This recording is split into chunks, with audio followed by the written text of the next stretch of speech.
కడలి చేరే చినుకు తిరిగి నింగికే గుట వాస్తవం.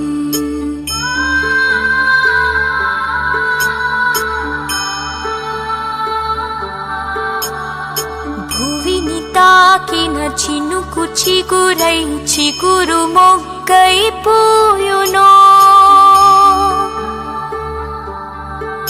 ఆ పువ్వు తప్పక దేవదేవుని పదము చేరుట తథ్యము.